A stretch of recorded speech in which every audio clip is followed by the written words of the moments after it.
कि सरकार ने, चूंकि यूं तो सरकार ने यूं विसाल से पहले ऐसा तो नहीं फरमाया था कि खलीफा ये होंगे, लेकिन हदीस में इशारा मिलता है कि सरकार ने सैयदना सिद्दीक अकबर को ही खिलाफत और अपने बाद अपना जानशीन बनाया।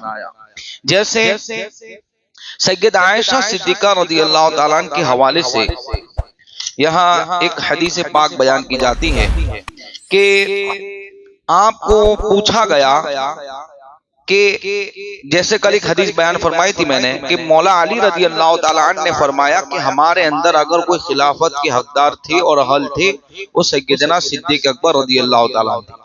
अब हजरत आयशा क्या फरमाती है, पूछा गया कि अगर रसूलुल्लाह अपनी हयात तैयबा में, सैयद आयशा चूंकि हुजूर की चहीती बीवी थी और हमारे आका अलैहिस्सलाम की हयात आपके सामने बहुत वाज़ेह तौर पर थी, हुजूर ने अपना इल्म का कुछ हिस्सा बल्कि बहुत सा इल्म का हिस्सा सैयद आयशा को अता फरमाया था, तो आपसे पूछा गया कि अगर होते तो कौन होते, तो फरमाया अपनी हयात तैयबा में सराहतन किसी को खलीफा मुंतखब फरमाते तो आपने फरमाया मेरे वालिद अबू बकर सिद्दीक रज़ियल्लाहु ताला अन्हु को हुजूर खलीफा बना दे।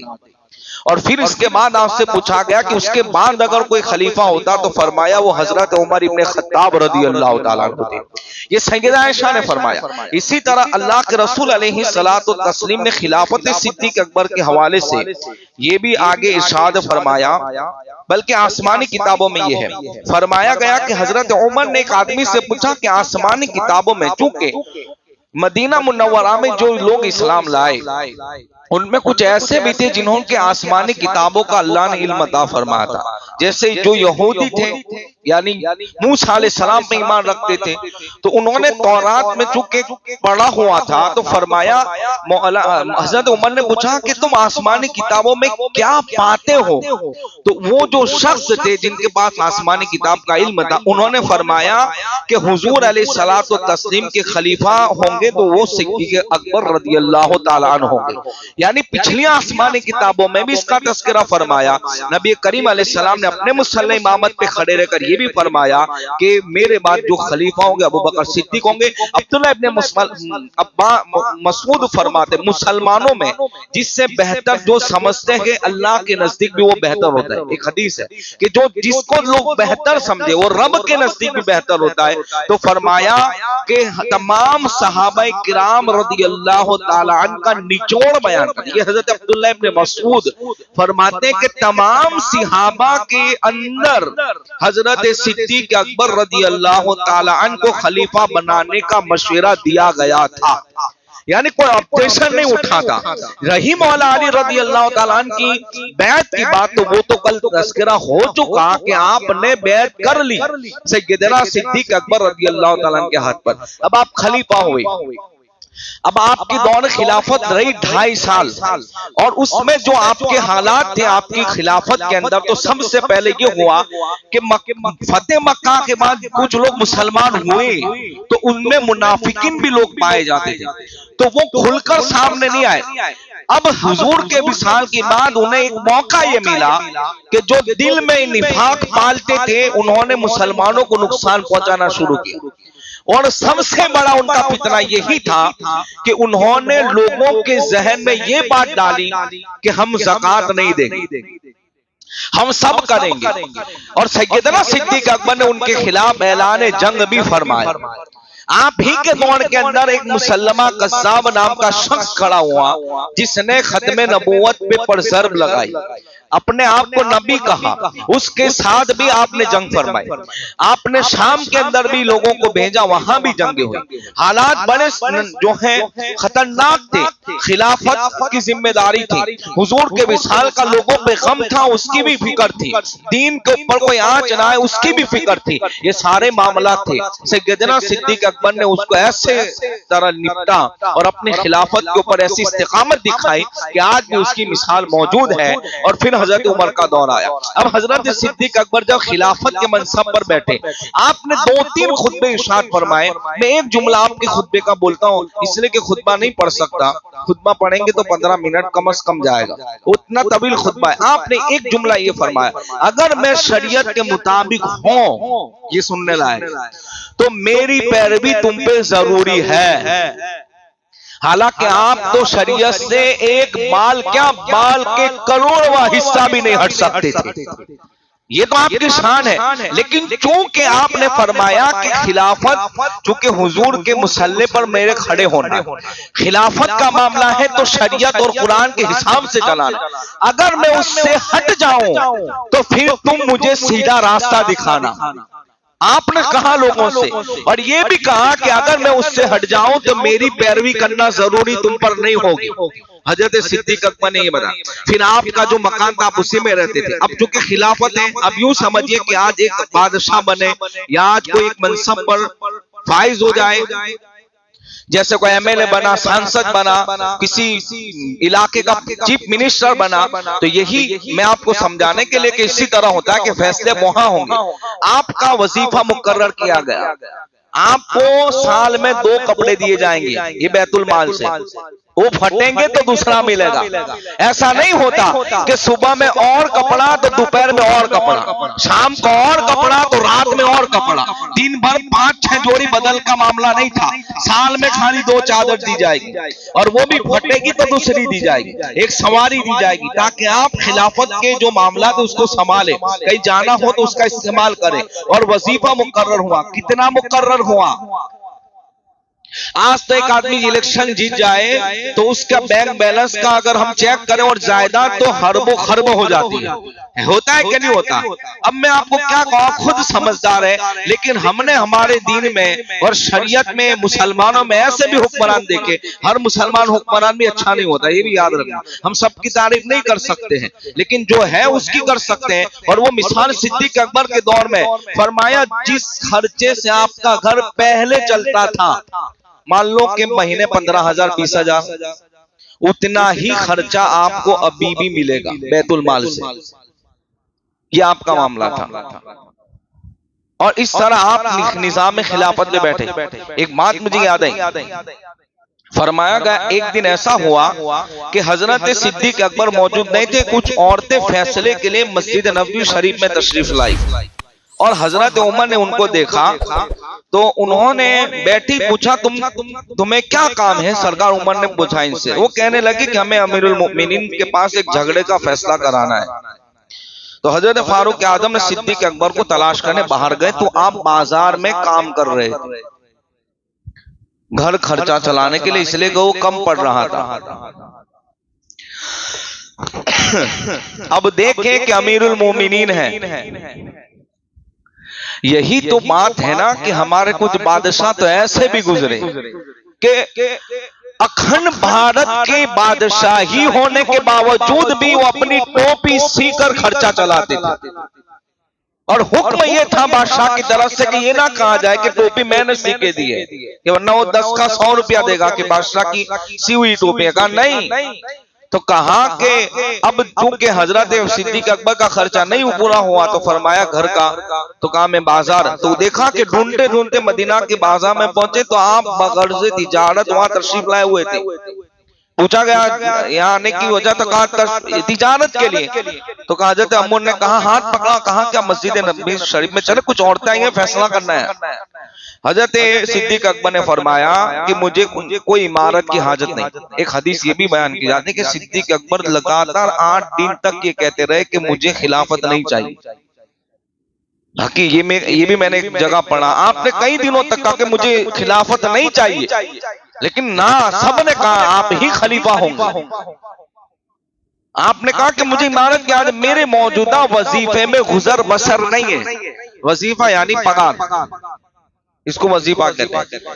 तो कहा कि उसमें मेरा खर्चा पूरा नहीं हो रहा है, कम पड़ रहे हैं। हजरत उमर ने अर्ज किया कि हम उसमें इजाफा कर देंगे। अब चाहते तो ले सकते थे ना, खजाने की चाबियां उनके पास थी, बैतुल माल उनके पास था, सारी जिम्मेदार उनके पास थी, लेकिन कहा नहीं। हजरत उमर ने कहा हम इजाफा कर देते हैं।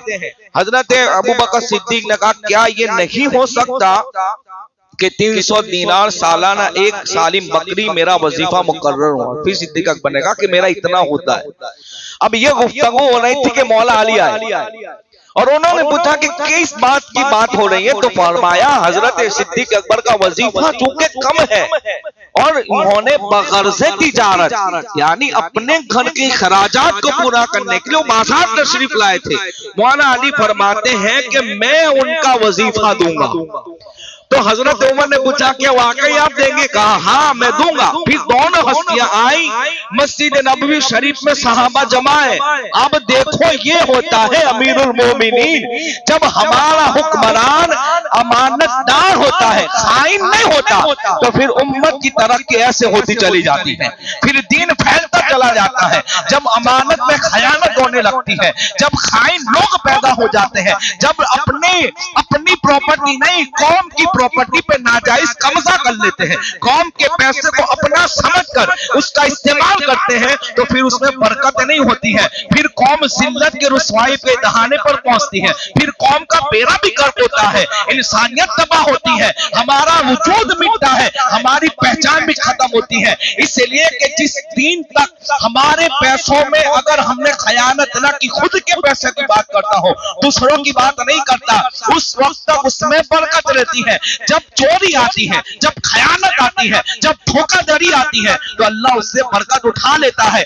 आप अमीरुल मोमिनीन थे, लेकिन चूंकि इखराजात पूरे न हो रहे थे, बगैर से तिजारत मदीना मुनव्वरा मदीना शरीफ के बाजार में जाते हैं, और वहां जब ये दोनों मिलते हैं, नक्की ये किया जाता है कि हम मस्जिद में जाएंगे, जमा करेंगे। फिर ऐलान हुआ कि भाई इनको महीने इतना दिया जाए। हम आपसे पूछते हैं, अभी पूछा भी जा रहा है, अभी फैसला नहीं हो रहा है कि हजरत उमर ने कह दिया या मौलाए कायनात ने कह दिया कि हाँ, कहा नहीं, कहा हजरत उमर और अली रज़ी अल्लाह तआला अन्हुमा ने कहा मेरा नया वजीफा 300 दीनार और एक पूरी बकरी मुकर्रर करे, क्या आपको इस पर कोई एतराज है? ये सवाल किया। अब साहबा अंदर जमा है, तो लोगों ने कहा नहीं, हमें कोई एतराज नहीं, बल्कि सब ने कहा कि इतना तो होना ही चाहिए, इतना होना ही चाहिए। किसी ने एतराज नहीं किया, कोई खड़ा होकर ये नहीं कहा इतना क्यों, नहीं कहा किसी ने, सबने कहा इतना होना चाहिए। अब ये थी आपकी खिलाफत। और ये भी याद रखें कि मैंने हजरत उमर का तो हम इंशाल्लाह कल से शुरू करने ही वाले हैं, लेकिन बात याद है का आपने कभी जिंदगी में हैसियत जब अमीरुल मोमिनीन खलीफतुल मुस्लिमीन थे हजरत उमर, तो कभी आपने 2 सालन नहीं खाई, आपने कभी 2 सालन भी नहीं खाए। हालांकि 1000 शहर हजरत उमर ने फतेह किए थे। कितने? 4000 मस्जिद बनाई थी। कहो जोर से सुभान। 4000 मस्जिदें। ये हमारी तारीख है। ये उस वक्त के हुक्मरान थे। पता चला ये फैज रसूलुल्लाह का फैज था, ये तरबियत मेरे मुस्तफा जाने रहमत की थी।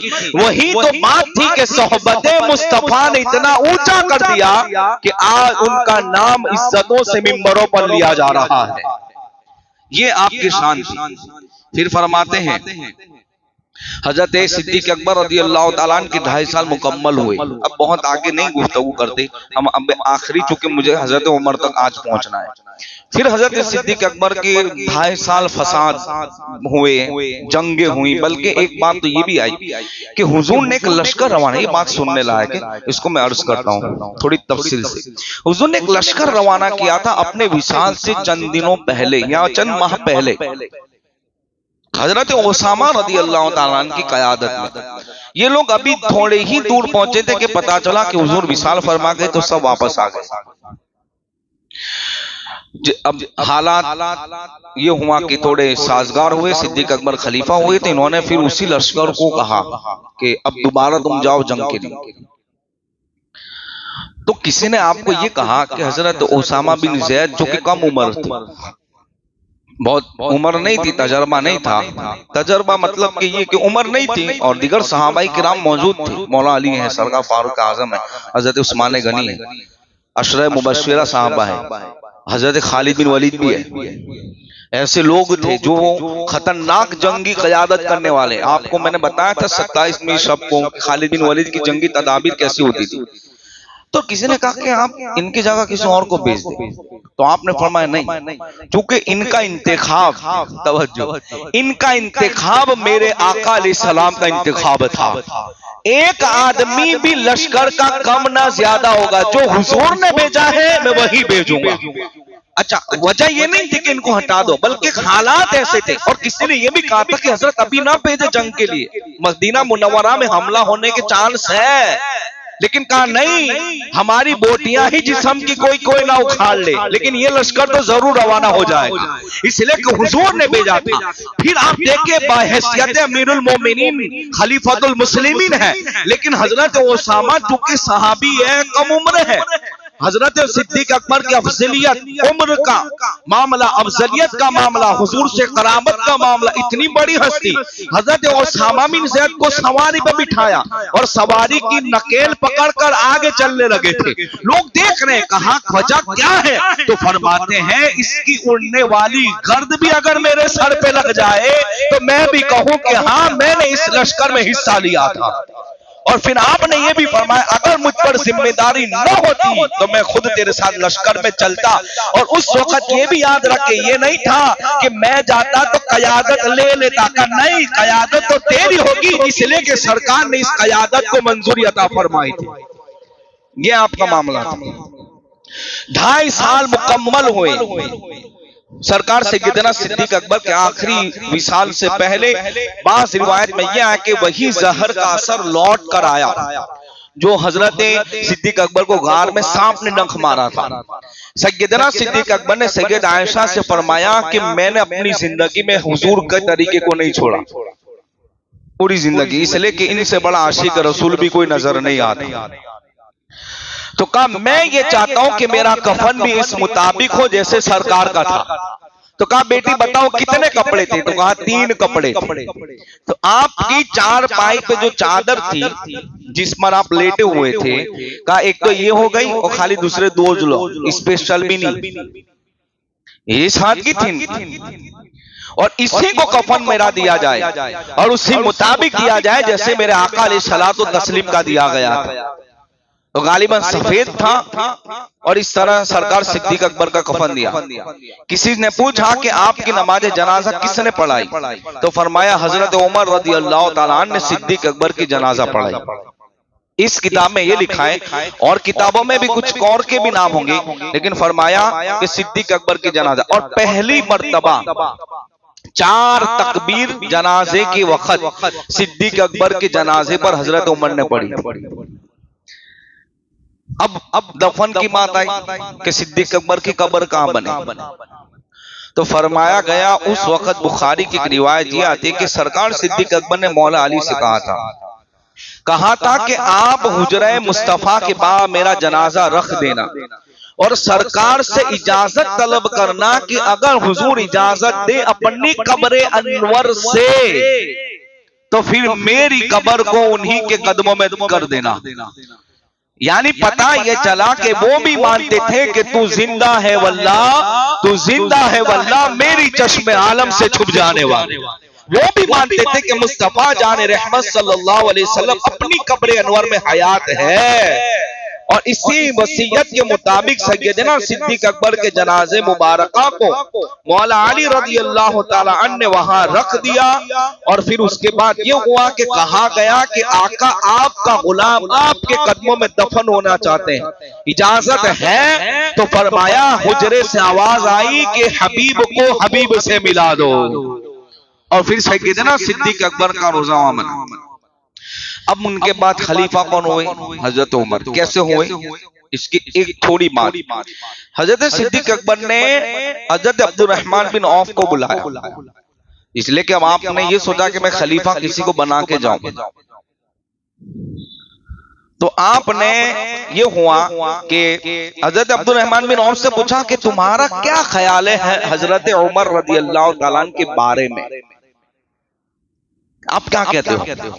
तो उन्होंने कहा कि मैं क्या कहता हूं, उनके तासुरात उन्होंने बयान फरमाए। फरमाते हैं कि उनका जाहिर और बातिन बहुत रोशन है। और फरमाते हैं कि हजरत अब्दुर्रहमान बिन औफ रज़ियल्लाहु ताला अन्हु ने उनसे यह भी फरमाया कि हमारे अंदर हजरत उमर जैसा कोई नहीं। इसके बाद हजरत सैयदना उस्मान गनी रज़ियल्लाहु ताला अन्हु को अबू बकर सिद्दीक ने बुलाया। तो कहा कि आप बताएं कि आपका क्या ख्याल है कि हजरत उमर को हम खलीफा बनाएं। एक बार दुरूद शरीफ पढ़े, अल्लाहुम्मा सल्लि अला सय्यिदिना मुहम्मदिन मादिनी जूदि वल करम अलैहि व बारिक वसल्लिम सलातु व सलामुन अलैका या हबीबी या रसूल अल्लाह सल्लल्लाहु तआला अलैहि वसल्लम। हजरत उस्मान गनी रज़ी अल्लाह तआला अन्हु से जब पूछा गया कि बताएं कि आप हजरत उमर रज़ी अल्लाह तआला अन्हु के बारे में क्या फरमाते हैं, तो फरमाया कि आपका भी जो ख्याल हो, इसलिए कि हमने उसके बाद इनसे अफजल कोई देखा ही नहीं है। फिर हजरत सहाबाई किराम को धीरे धीरे सबको बुलाया, मुहाजिर को बुलाया, अंसार को बुलाया और फिर सबसे राय मशवरा लिया और उसके बाद आपने हजरत उस्मान गनी रज़ी अल्लाह तआला अन्हु को बुलाकर कहा कि तुम तहरीर लिखो कि अब मेरे बाद जो खलीफा होंगे वो हजरत उमर होंगे। उस वक्त हजरत सिद्दीक अकबर की बारगाह में एक कहने वाले ने कहा था कि आप रब की बारगाह में क्या जवाब देंगे कि आपने हजरत उमर को खलीफा बनाया। तो वो चूंकि आप चार पाई पर लेटे हुए थे तो बैठ गए और फरमाते हैं तुम मुझे ये कहते हो कि क्या जवाब दोगे। कहते हैं कि मैं रब की बारगाह में ये कहूंगा कि मैंने जमीन के सबसे बेहतरीन इंसान को तेरे उम्मत के, तेरे महबूब की उम्मत का खलीफा बनाया है। जलाल में आकर ये बात कही थी, लेटे हुए थे, लेकिन जब ऐसा सवाल किया गया तो फरमाते बैठ गए। और एक हदीस में यह आया कि आपने कहा था मुझसे अफजल तो उमर है, ये आपकी आजिज़ी थी। तो किसी ने कहा ऐसा कैसे हो सकता है, तो कहा उनके हवाले से तो आता है कि फरिश्तों में रब उमर के हवाले से फख्र फरमाता है। फरिश्ते जितना जानते हैं उमर को इतना कोई नहीं जानता।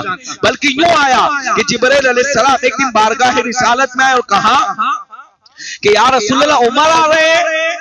तो हुजूर ने फरमाया उमर को जानते हो, तो कहा आसमान वाले ज्यादा जानते हैं। तो कहा मेरे उमर की फजीलत बयान करो, सुभान अल्लाह। तो हजरत जिब्रील अलैहिस्सलाम ने फजीलत को दो जुमलों में यूं बयान फरमाया, अगर मैं नूह अलैहिस्सलाम की उम्र लेकर भी आऊं, यानी 950 बरस उमर की 950 बरस उम्र लेकर आऊं और फारूक आजम की फजीलत बयान करो, फिर भी फजीलत बयान नहीं हो सकती है। रब ने उन्हें यह मकाम अता फरमाया है। इस तरह से सैयदना सिद्दीक अकबर ने हजरत उमर का इंतखाब फरमाया, सहाबा का मशवरा लिया, अलग अलग लोगों से राय ली। अब वो राय मुझे नजर नहीं है, लिख के तो लिखा था, लेकिन 2-3 जुमले हैं वो इंशाल्लाह कल रिपीट करके ही आगे बढ़ेंगे। फिर हजरत उमर अमीरुल मोमिनीन खलीफतुल मुस्लिमीन हुए। और ये भी याद रखना अमीरुल मोमिनीन सबसे पहले जिसको कहा गया वो हस्ती हजरत उमर है, बाकी खलीफा कहा जाता है। अमीरुल मोमिनीन किसी ने कह दिया तो आपने कहा कि ये कैसे जुमले पहली बार सुने, तो कहा ये अच्छे हैं, तो अमीरुल मोमिनीन आपको कहा गया। फिर हजरत उमर का दौर तो वो बेमिसाल दौर था। 1000 शहर फतेह, 4000 मस्जिदें बनवाई, पुलिस चौकी बनाई, ये सब। अब कौन कौन सी चीजें आपने की वो इंशाल्लाह हम कल की नशिश में बयान करेंगे। 3 मरतबा कुल हुल्लाह शरीफ पढ़े, 1 मरतबा सूरह फलक, 1 मरतबा सूरह नास।